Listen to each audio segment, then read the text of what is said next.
Assalamualaikum warahmatullahi wabarakatuh. Perkenalkan, nama saya Kenin Ariska Bella dengan NPM 25810280. Di sini saya akan mempresentasikan hasil proyek pengantar bisnis kami.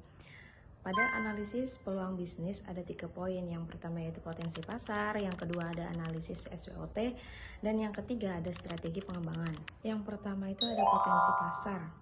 Pasar es teler creamy ini tuh jangkauannya sangat luas karena produk ini tuh menggabungkan antara es teler tradisional dengan tekstur creamy modern.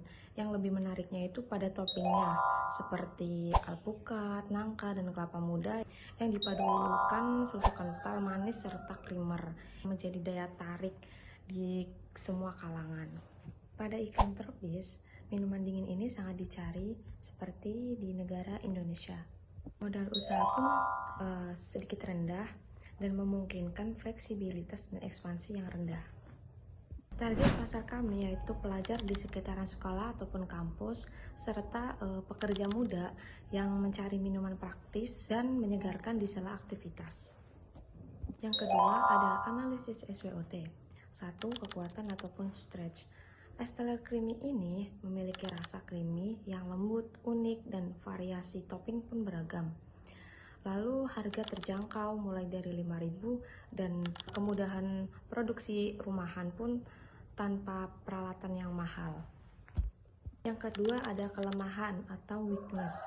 Kelemahan di es teler ini ketergantungan pada keseragaman buah menyebabkan instabilitas harga bahan serta rentan basi jika tidak disimpan dengan benar. Yang ketiga ada peluang atau opportunities.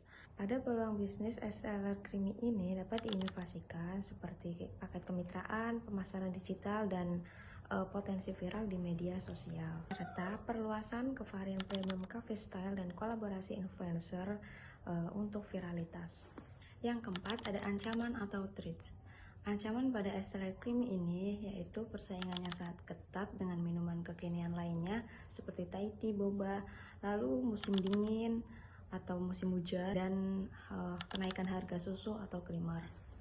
Yang keempat ada strategi pengembangan. Es teler creamy ini dapat diversifikasi ke booth gerobak atau franchise dengan harga 20.000 per teko untuk event dan memanfaatkan musim panas atau kemerdekaan untuk promo bundling. Dan pasang harga yang kompetitif untuk memberikan nilai terbaik untuk kualitas yang ditawarkan. Selalu pantau tren dan survei pelanggan dan inovasi berkelanjutan.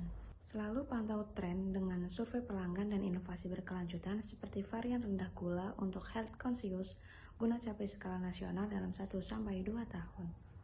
Perkenalkan, nama saya Mesya Dwi Adelia dengan NPM 25810-263. Di sini saya akan menjelaskan tentang deskripsi produk dan jasa. Es teler creamy adalah salah satu minuman yang terinspirasi dari makanan penutup tradisional atau klasik Indonesia. Secara historis, es teler dikenal sebagai minuman dengan perpaduan sederhana dari alpukat, nangka, kelapa, dan santan dan sirup. Namun, dalam bisnis ini, konsep tersebut ditingkatkan menjadi minuman dessert yang menekankan tekstur padat, harmoni rasa, dan presentasi eksklusif. Kata creamy dalam nama produk menandakan perubahan mendasar pada dasar cairannya. Jika dibandingkan dengan es teler pada umumnya, lebih terasa encer karena penggunaan es serut yang berlebihan dan santan kelapa yang standar. Sedangkan es teler creamy menggunakan formulasi berbasis susu yang memberikan sensasi halus dan kental di mulut, mirip dengan tekstur es krim yang meleleh namun tetap menyegarkan. Komposisi bahan produk es teler creamy didasarkan pada 4 elemen rasa utama, yaitu manis, gurih, harum, dan segar. Dasar creamy-nya adalah inovasi utama berfokus pada penggunaan susu evaporasi sebagai alternatif atau tambahan untuk susu kelapa. Susu evaporasi diproses melalui pemanasan untuk mengurangi sebagian kandungan airnya, untuk menghasilkan cairan yang lebih kental dengan rasa susu karamel yang lembut. Untuk menonjolkan karakter creamy, Formulasi ini diperkaya dengan krim non-susu dan sedikit busa keju cair. Komponen buah utamanya ada alpukat mentega, ada nangka madu, ada buah kelapa muda, dan beberapa topping tambahan seperti sago mutiara, jelly kelapa, dan parutan keju. Es teler creamy menerapkan prosedur operasional standar atau SOP yang ketat. Yang pertama, perbandingan komposisi yang tetap. Setiap kemasan es teler creamy memiliki berat tertentu dalam gram untuk setiap buah dan volume yang tepat dalam mililiter untuk saus susu. Hal ini memastikan pelanggan di cabang A mendapatkan rasa yang sama dengan pelanggan yang di cabang B. Yang kedua, ada pengelolaan suhu. Produk ini menggunakan es kristal berkualitas tinggi atau es tabung dengan kepadatan yang lebih baik daripada es serut. Es kristal tidak meleleh dengan cepat, sehingga rasa creamy dari susu tidak cepat menjadi tawar saat sampai ke konsumen melalui layanan digital atau pengiriman online. Yang ketiga, ada higienis digital. Karena produk ini ditujukan untuk ekonomi digital atau pesanan melalui aplikasi, proses pengemasan dilakukan menggunakan metode top seal atau segel plastik panas atau can seal. Pengemasan ini memastikan produk tetap steril, tidak tumpah selama pengiriman, dan memberikan kesan yang profesional pada konsumen. Perkenalkan, nama saya Sumia, NPM 258101112 Prodi Manajemen. Pada kesempatan kali ini, saya akan mempresentasikan tentang bisnis es teler creamy.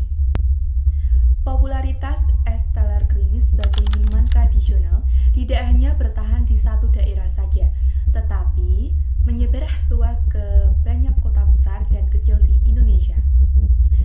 Alasan potensi pasar yang besar dan daya tarik konsumen yang banyak, yaitu modal awal yang relatif terjangkau, variasi produk dan inovasi yang beragam, serta kebutuhan akan minuman segar yang sangat tinggi.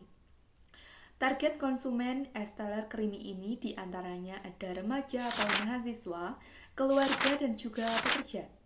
Walaupun es teler creamy memiliki potensi pasar yang besar, kompetisi di pasar juga cukup banyak. Sehingga untuk memenangkan persaingan, pengusaha harus memiliki unique selling point seperti rasa yang khas, resep unik, atau kemasan yang menarik. Memperhatikan kualitas bahan baku produk yang disajikan secara konsisten dan juga memanfaatkan pemasaran secara kreatif melalui media sosial. Model bisnis yang bisa diterapkan pada penjualan es teler creamy ini perlu melihat beberapa aspek penting seperti sumber pendapatan, struktur biaya, dan strategi pemasaran pada bisnis es teler creamy ini. Pada sumber pendapatan, model bisnis es teler creamy ini dapat dibagi menjadi beberapa hal, yaitu penjualan langsung kepada konsumen, penjualan melalui layanan pesan antar atau kemitraan dan waralaba, serta pendapatan digital dan konten. Pada struktur biaya bisnis es teler ini ada biaya baku, biaya operasional, biaya peralatan dan investasi awal, biaya pemasaran, biaya manajemen, dan biaya non-operasional. Untuk memperluas potensi pasar, ada beberapa strategi pemasaran yang perlu dipastikan seperti pemilihan lokasi yang tepat, penggunaan media sosial sebagai media pemasaran, dan juga bisa menambahkan promo atau diskon untuk konsumen sebagai daya tarik. Pada dasarnya, model bisnis es teler ini adalah kombinasi dari pendekatan tradisional dan modern dalam industri food and beverage yang memiliki peluang ekonomi besar jika dikembangkan dengan strategi yang matang. Perkenalkan, nama saya Ardia Pramesti Chandrawinata Putri, NPM 258101126. Di sini saya akan mempresentasikan proyek pengantar bisnis, yaitu strategi kami ada 3. Yang pertama adalah inovasi berkelanjutan, yang kedua adalah branding lokal kuat, dan yang ketiga adalah harga kompetitif. Yang pertama, Inovasi berkelanjutan, yaitu selalu menghadirkan varian rasa dan topping yang baru. Yang kedua adalah branding lokal kuat, yaitu menekankan identitas Indonesia dengan sentuhan modern. Yang ketiga adalah harga kompetitif, yaitu memberikan nilai terbaik untuk kualitas yang ditawarkan. Pada slide 6 ini, saya akan memaparkan strategi bisnis SLR ini dengan menggunakan analisis SWOT sebagai acuan dalam menentukan langkah usaha ke depan. Dari segi kekuatan, SLR Creamy menawarkan rasa yang khas karena menggabungkan cita rasa tradisional dengan sentuhan modern. Selain itu, harga yang terjangkau dan pemilihan bahan baku berkualitas membuat produk kami mampu bersaing di tengah maraknya minuman kimia. Di sisi lain, kami juga menyadari adanya keterbatasan, khususnya pada daya simpan bahan baku yang masih tergolong singkat. Untuk mengatasi hal tersebut, kami menerapkan sistem produksi setiap hari serta pengelolaan stok yang teratur agar kualitas produk tetap terjaga. Dilihat dari peluang, pesatnya perkembangan media sosial dan pemasaran digital memberikan kesempatan besar bagi SLR Creamy untuk menjangkau lebih banyak konsumen dan dikenal luas, terutama oleh generasi muda. Sementara itu, tantangan yang kami hadapi adalah ketatnya persaingan dengan berbagai produk minuman sejenis. Untuk menyikapinya, kami terus berinovasi dan menghadirkan variasi rasa yang berbeda agar SLR Creamy memiliki ciri khas tersendiri. Melalui strategi tersebut, kami yakin SLR Creamy memiliki potensi untuk tumbuh dan bertahan dalam persaingan pasar yang terus berkembang.